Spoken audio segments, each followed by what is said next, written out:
Lo que te enoja revela tu propósito. Por lo menos diga amén, gloria a Dios. ¡Ay!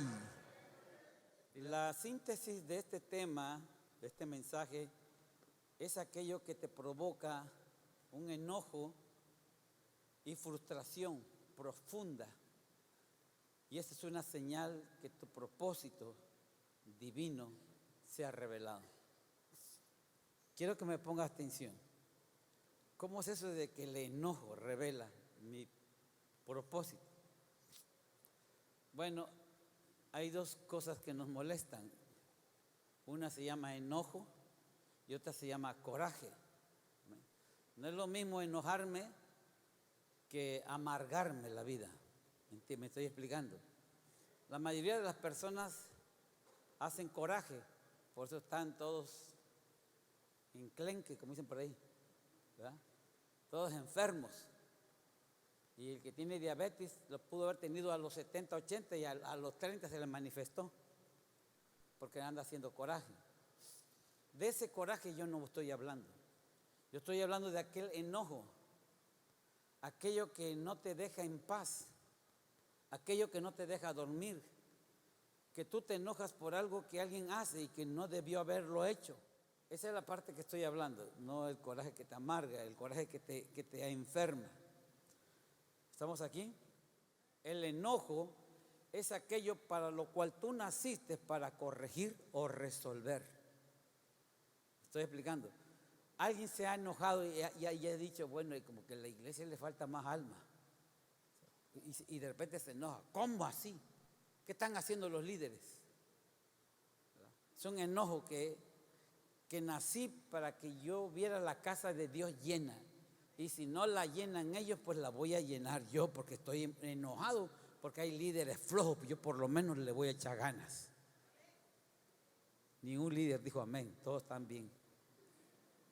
Amén. Algunas personas pueden ver un problema, pero ni se inmutan, ni se mueven, ni se quejan, ni se despeinan. Mientras que otras no pueden hasta dormir por el problema que ve. Amén. Porque su enojo está conectado con su propósito. Ponga toda la atención, por favor. Vemos el caso de Moisés. Aquí lo va a aclarar un poquito más todavía. Moisés, quien se enojaba al ver la opresión del pueblo de Israel. Jesús se enojó también. Jesús se enoja y gime ante el sufrimiento humano. Él sigue todavía gimiendo en el cielo y molesto porque su pueblo, la iglesia, no hace nada por avanzar al reino. Él está enojado, molesto, pero no está amargado. Me estoy explicando, ¿verdad? Entonces, ¿cuál es la señal del enojo de Moisés? Que él veía que su pueblo lo exprimía, lo extorsionaban, lo presionaban y dijo, tengo que hacer algo. No dormía por varias noches, no durmió por una temporada, no sé si fueron años, meses, pero no durmió. Cuando él salió y vio que un soldado estaba golpeando a ese pobre cristiano hasta matarlo, le quitó y con un palo, no sé con qué, le pegó y mató al soldado. Entonces, él le provocó un enojo que no se debe de hacer eso. Ese es el enojo, la impotencia de que tú no puedes hacer algo. Pero esa impotencia te lleva a tu propósito. Cuando era yo niño, joven, a mí me molestaba los religiosos y tras religiosos. Me molestaba que se le hacía daño al pueblo, que se le enseñaba una doctrina y al rato el que predicaba hacía otra cosa. Yo dije, eso a mí me molesta. Tanto fue mi molestia que empecé a predicar y mira dónde terminé. Me llevó a mi propósito. ¿Me estoy explicando? Entonces lo que a ti te molesta, lo que a ti te enoja, te llevará a tu propósito. Debería estar un joven molesto por no haber terminado su prepa o su universidad. Molesto, ¿por qué? Porque esa carrera lo iba a llevar a su propósito. Amén. Mujeres que dejaron de buscar a Dios, dejaron de molestarse y se asociaron con el pecado. También hombres dejaron de molestarse con el pecado y se asociaron con el pecado. Perdieron su propósito. ¿Cuántos dicen amén? ¿Me está escuchando? Entonces yo te traigo número 1, identifica tu propósito.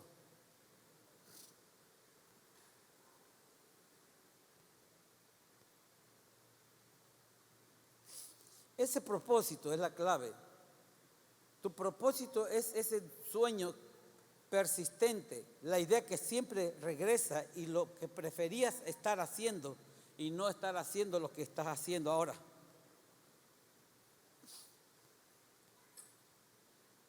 Pero la frustración en el trabajo, si no estás haciendo lo que naciste para hacer, entonces tu trabajo se convertirá en una fuente de frustración y de enfermedad.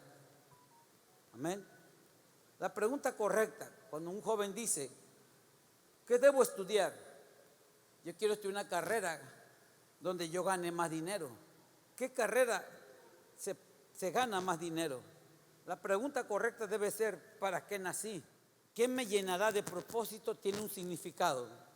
Significa que encontrar una razón de ser, una razón de vivir y un sentido tan profundo y una motivación, significa que da dirección a mi vida.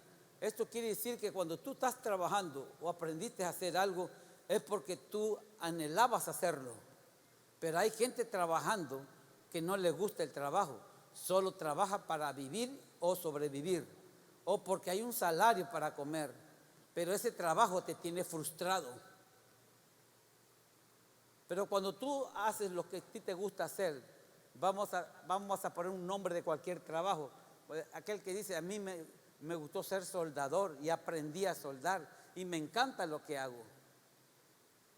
Porque yo conozco muchos soldadores que ni un cliente le llega y conozco unos cuantos soldadores que hasta clientes les sobran.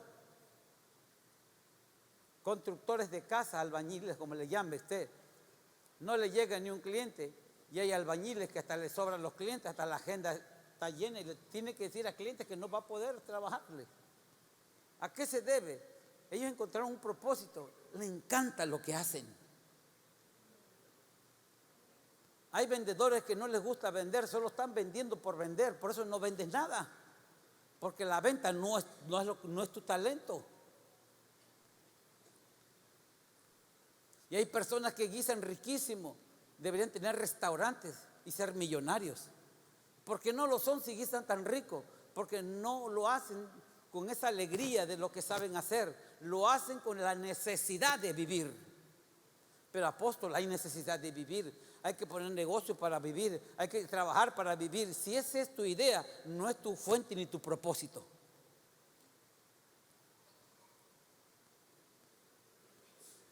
Cuando yo me metí a predicar, yo no vi ni un predicador rico. Y nunca decía el púlpito y ponía una iglesia para hacerme rico, porque todos los pastores que yo conocí estaban más endeudados que cualquiera. Le debían a Coppel, le debían a Banamex, le debían en aquel entonces Serfín. Yo no supe de un pastor así que te era bendecido. Pero a mí lo que me llamó fue la necesidad de predicar un evangelio. Y no digo que soy el mejor, pero Dios me enseñó que Jesucristo no es una religión, que Jesucristo es una realidad. Y Jesucristo no es una opción. Jesucristo es tu necesidad y mi necesidad. Y entendí la verdad, la realidad y la necesidad. Y eso me llevó a mi propósito. Y ahora tengo que y le puse a esta iglesia fe y verdad. Porque sin fe y sin predicar la verdad, de nada sirve. A mí me podrán criticar y decir lo que quiera, pero nunca encontrarán lo que me critican. Por eso el día de mañana que tú haces realidad tus sueños, uno de los propósitos de Dios que puso sobre tu vida, ese día se va a levantar los enemigos contra ti. ¿Por qué no te critican? Porque no te hablan mal de ti, porque no has hecho nada grande o superior. Pero el día que lo hagas, la vecina, tu amiguita, que eras carne y uña o uña y mugre, va a criticarte cuando vea tu restaurante ganando dinero. Va a criticarte cuando tú empieces a vestirte diferente. Va a criticarte cuando tengas una moto, un carro de agencia. Y va a decir ella, bueno, ¿y por qué ella sí, por qué yo no? Porque tú encontraste el propósito, el sentir, el sentido de la vida. Hay gente que vive en esta vida y no sabe ni por qué vive. Y cuando la decepcionan quisieran morir. Por eso, porque no encontró el propósito.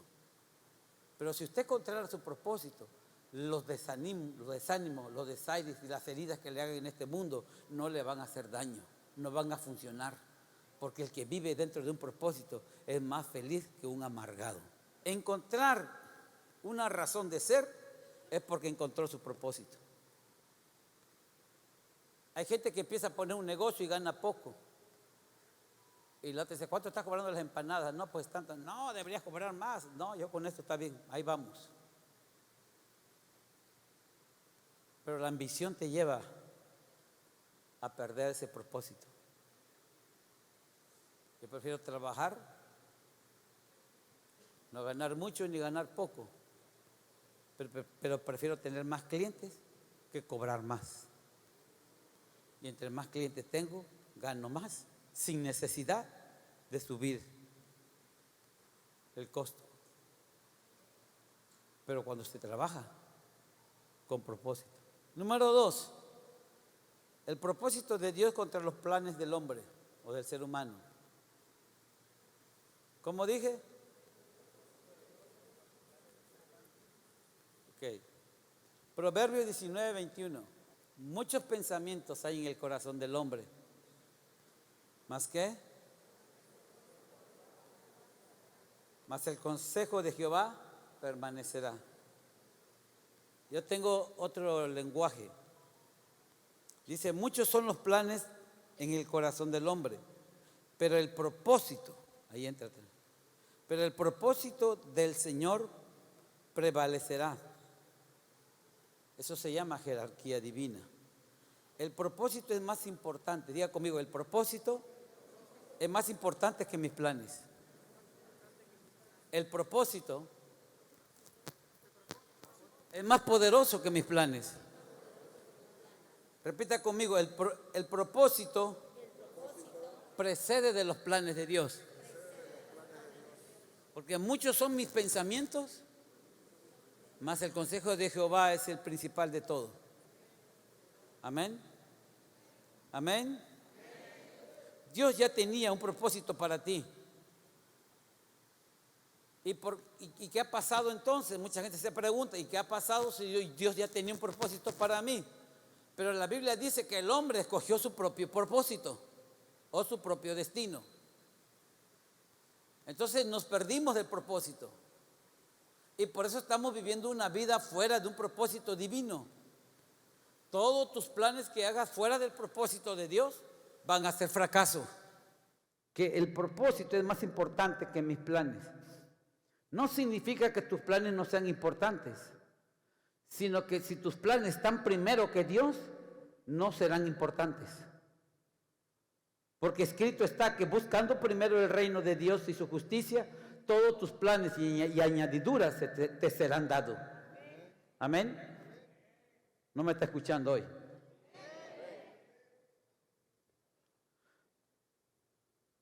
Un propósito para ti antes de que nacieras es la realización personal que Dios hizo para nosotros. Nunca estarás pleno o nunca serás feliz hasta que hagas aquello para lo cual fuiste enviado. Dios te dio un potencial. Dios te dio un don y un talento. Dios te diseñó bien. Dice la Biblia, sin faltar ni una de cada una de las cosas que Dios puso, sin faltar ni una de ellas. Tú formaste mis entrañas en el vientre de mi madre. Sin faltar ningún plan, ningún propósito, ni nada. Tú me hiciste tal cual como tú me querías. Por Salmo 139, versículo 13.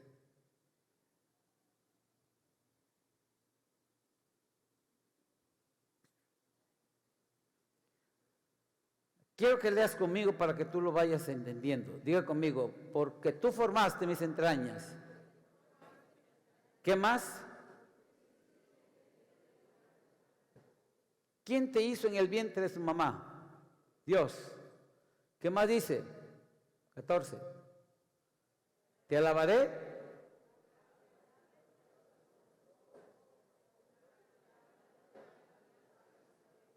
Mi alma lo sabe muy bien. Siguiente versículo. Sin faltar ni una de ellas. Repite conmigo, fui creado. Tan perfecto, que no hay nada mal hecho en mí. Siguiente versículo.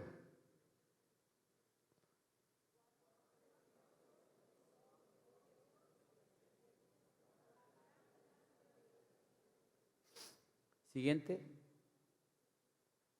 Si los enumero,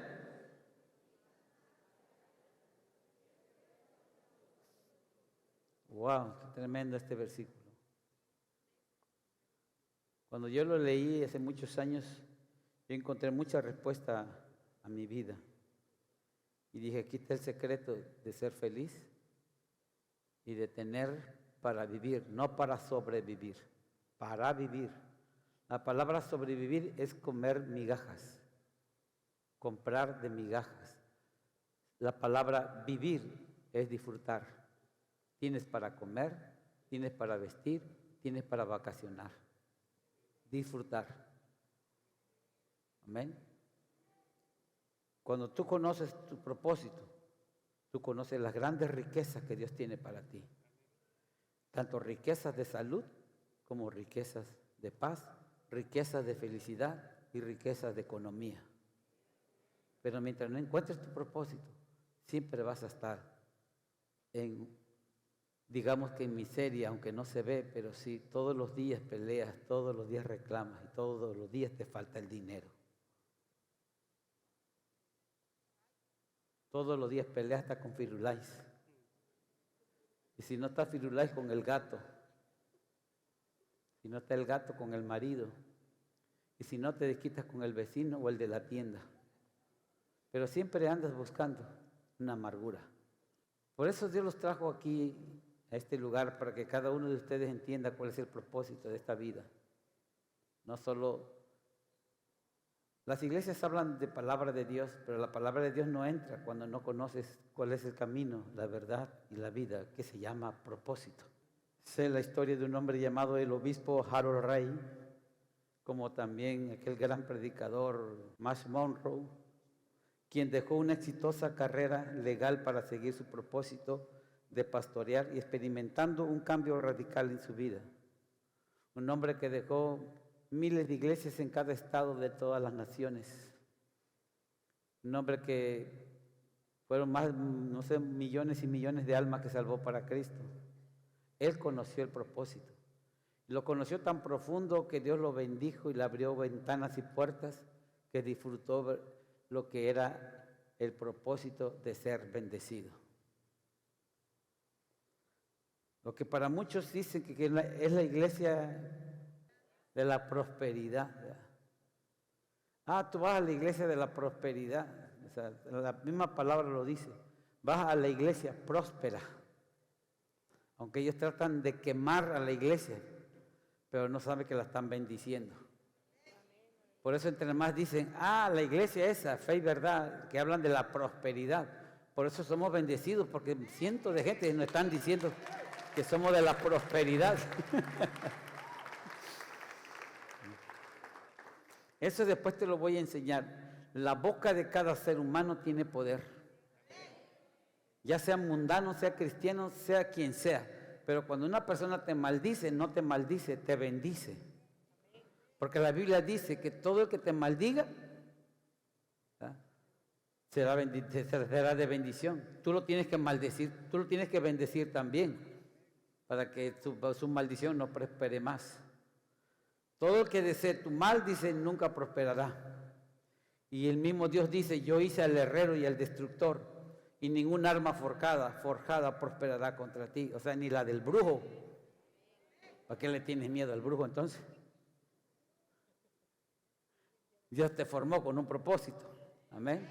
Y yo no creo que el brujo tenga en sus manos tu propósito. Ni el diablo, ni el infierno. ni la muerte. Entonces, ¿por qué le tienes miedo? Buenas noches. Tenle miedo al que te formó en el vientre de tu mamá. Tenle miedo al que te hizo, al Dios. Dice la Biblia, temer a Dios y arrepiéntete. Pero hay gente que no teme a Dios y hace el mal. La provisión divina para el propósito, lo que estamos hablando. La provisión divina para el propósito. Un principio fundamental de lo que Dios pide, lo provee. Dios nunca te pedirá algo sin haberte dado los recursos y la habilidad para lograrlo. Por ejemplo, los peces no van a clases de natación, ellos lo traen de naturaleza. Amén. Las aves no van a la escuela de vuelos, el vuelo está dentro de ellas. ¿Vamos bien? La semilla no asiste a convenciones ni congresos de siembra para aprender cómo sembrar y dar árboles. Ellos están capacitados para programar y dar árboles. Amén. Este es el potencial interno. Tu futuro y potencial no están delante de ti, sino están dentro de ti. Por eso cuando tú quieras hacer algo, un negocio, lo que sea, haz lo que tú sabes hacer y lo que te encanta hacer. Aunque haya 30 ya puestos y tú seas el 31, no importa. Porque los 30 lo hacen por necesidad, mas tú lo vas a hacer por propósito. Amén. Entonces es importante que usted sepa que es una semilla y que no necesita ir a un seminario de siembra cuando sabe que usted puede sembrarse, usted puede dar, usted puede aportar, porque sabe que la bendición está dentro de usted. Amén. Tienes exactamente la cantidad de potencial que tu propósito requiere. Dile a tu vecino, ¿tienes exactamente la cantidad de potencial que tu propósito requiere? Puedes hacer todo lo que Dios te creó para hacer. Diga conmigo, ¿puedo hacer todo lo que Dios me creó para hacer? Otra vez, ¿puedo hacer todo lo que Dios me creó para hacer? Aquí hay gente que ni se la cree. Tienes que creer que Dios te formó con un propósito. Yo nunca, en mi mente no existe de que yo nací para mendigar, pedir pan y pedir prestado. Yo nací para vivir, disfrutar, dar y prestar y no cobrarte réditos. Cuando yo fui a Michoacán hace muchos años de misionero, yo vi unos cactus y en la parte de Michoacán, Arteaga, hay una parte que es tierra árida, como si fuera desértica. Y había unos cactus ahí. Cómo la gente llega, corta y bebe agua de un cactus donde no hay agua para que el cactus absorba agua. Cómo esa planta sabe lo que es y cuál es su potencial. Y que tiene que dar agua en medio de los lugares donde no existe el agua. Eso significa que si nosotros creemos que nuestro potencial es tan grande como tal Dios nos hizo, podemos ser luz en tinieblas y podemos ser de bendición y podemos poner un negocio hasta en un desierto y ser próspero. Por eso tú no dependes del entorno que te rodea. Usted depende de lo que Dios puso dentro de ti. Yo dependo de lo que Dios me hizo un llamado y Él me va a responder. Y si tengo necesidad, Él me va a suplir. Y si me falta dinero, Él me va a proveer. Y si me enfermo, Él me va a levantar. ¿Por qué? Porque estamos decididos a hacer lo que otros no quieren hacer. Por eso yo hago cosas que me critican porque ellos no lo pueden hacer. Y el día que tú hagas cosas grandes te van a criticar porque ellos no pueden hacer lo que tú hiciste. Y no es que no lo puedan hacer, sí lo pueden, pero no han conocido su propósito. Un enojo provocó encontrar mi propósito. Si lo que a ti te enoja, que alguien está haciendo y lo está haciendo mal y te molesta, ahí está tu propósito. 4. El valor de la unidad y el poder de la diversidad. Diversidad creativa de Dios. Dios crea miles de millones de huellas dactilares únicas, demostrando que la diversidad es clave para el poder.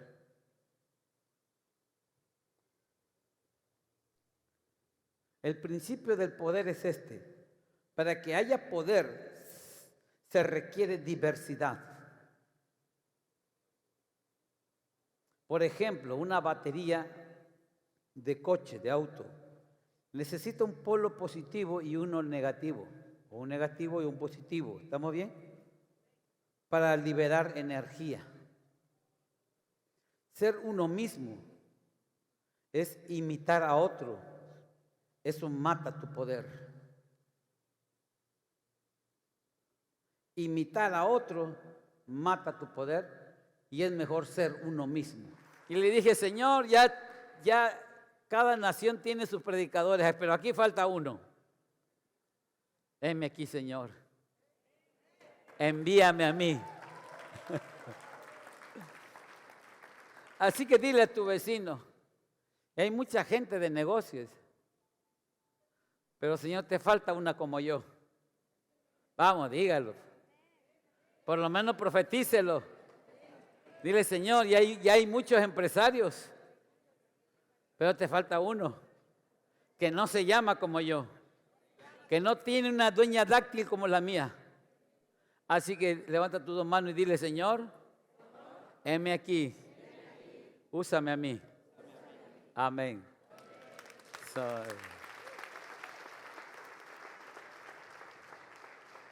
Es mejor ser uno mismo, porque Dios te llamó a ti con un potencial. ¿Y para qué queremos imitar a otros si ese ya lo está desarrollando? Así que es al ser auténticamente tú mismo que te vuelves poderoso, permitiendo la conexión y el flujo de poder, el acuerdo y el amor, la diversidad en acuerdo con la Trinidad es una fuente de poder. Amén. El acuerdo entre dos personas libera el poder celestial. El amor más que la fe libera el poder, porque no puedes ponerte de acuerdo con alguien que odias o que te odia. La amargura cierra el flujo de poder. Por eso muchas veces te decimos, no convivas con gente que no tiene los mismos que tú tienes. Y no se trata de ser racista también y ser electivo o selectivo, sino tú puedes saludar a cualquier gente, pero convivir con cualquier gente no lo puedes hacer, porque tarde o temprano ganará el negativo o el positivo. No faltará esa persona que te desanime. Yo he hecho un estudio de cuánta gente se ha ido y por qué se ha ido. Porque los lenguemimes de afuera, o sea, los que contaminan, les metieron ideas y hay un alto porcentaje de gente que se ha ido de la iglesia, ha sido por contaminación de gente que ha fracasado en unas iglesias o gente que no va a ninguna iglesia. Por eso, no te contamines. Amén. La falta de amor del uno hacia el otro te hace débil, pero ambos fuertes, ambos en amor los hace fuertes. Amén. Por eso en un matrimonio debe haber amor, porque cuando no hay, se debilita y se destruye con el tiempo. Y número 5, y con esta me despido. Un mensaje de empoderamiento. Diga conmigo, transformación de Dios. Dios es un gran recolector de basura, porque tomó a aquellos que la sociedad y el mundo desechó. Dice que David no consiguió a gente sana, gente robusta, gente importante en la sociedad. David escogió a los desechados de la sociedad, emproblemados, endeudados y enfermos para acabarla de amolar. Y a ellos fue David, se les acercó, no les predicó, los motivó, el potencial que ellos tenían y les dio una buena cátedra, los equipó los empoderó y los llamó y los integró a su ejército. Y fueron los valientes de David, los más temibles, los más terribles en la batalla. Y la gente que los desechó, los reyes y los ejércitos que habían desechado a esos, dijeron: mira lo que habíamos desechado, que no servían para nada, cómo levantaron el reinado de David. Así que el mundo va a decir: los que desechamos, lo que el mundo despreció, mira, Jesucristo los restauró.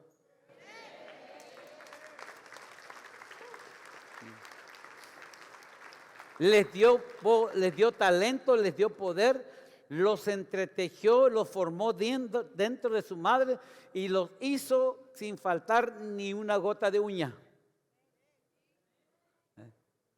Dile que está al lado, tienes la capacidad, dile, y el poder de levantar el negocio más grande que nunca te has imaginado, de producir dinero que nunca te has imaginado, de recibir sanidad en tu cuerpo que nunca te has imaginado. No sé si me está escuchando. Entonces los transforma sabiendo el potencial que hay dentro, porque Dios sabe el potencial que hay dentro de tu vida. Por eso cuando Dios dice ama, no te lo dice porque no puedas amar. Un día alguien me dijo: pero si yo no quiero amar, no siento amar, como tampoco no quiero perdonar, ni siento perdonar. Usted no nace para sentir, usted nace para ser lo que es, porque usted lo trae en su naturaleza. Y me preguntó: ¿y cómo sé que está en mi naturaleza? Porque escrito está que fuiste creado a la imagen y semejanza del que produce y es la fuente del amor. Amén. ¿Cómo sé que eres una hija con alto potencial o un hijo con alto potencial? ¿Cómo lo sé? Porque eres hijo de un rey que no fracasó, sino triunfó en esta tierra. Y tiene dominio sobre el infierno, sobre la muerte y sobre todo lo que se oponga. Si Él es tu tata, ¿a poco tú no tienes el mismo poder? A veces nosotros podemos hacer que nuestra familia logre llegar a un potencial, a su propio potencial que Dios la llamó.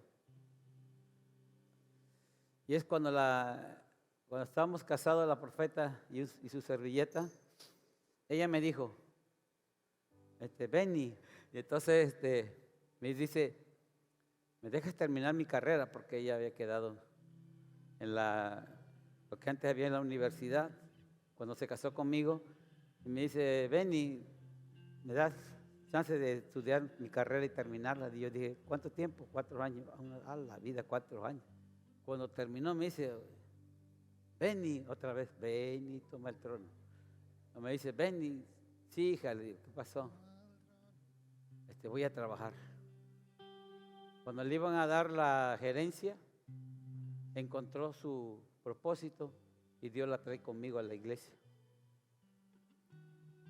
Y gracias a todo lo que ella pasó, aprendió, ahora lo aplica aquí en la iglesia.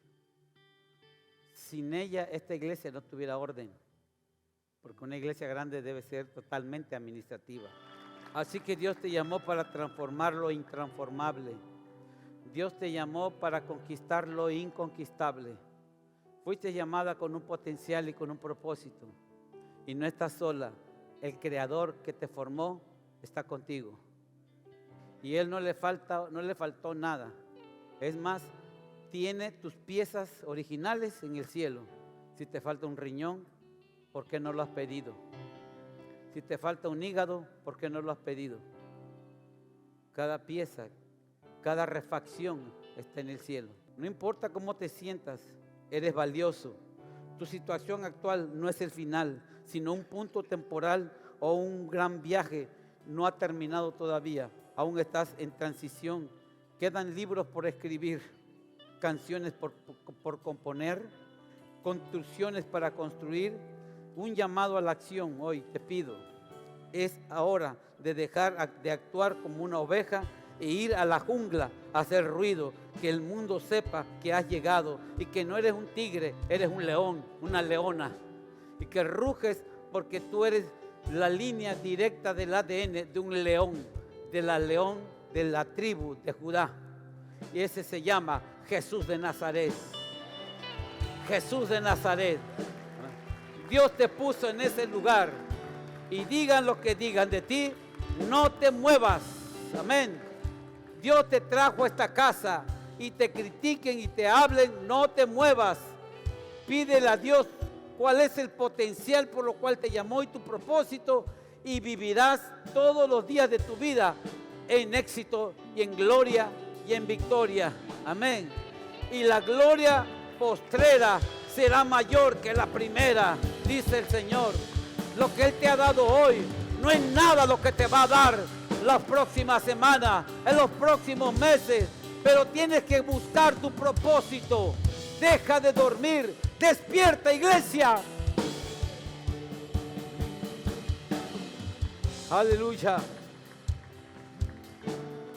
Gracias, Señor, por tu palabra. Y bendecimos a este pueblo. Y declaro que lo que hemos soltado, tu palabra dice que cada palabra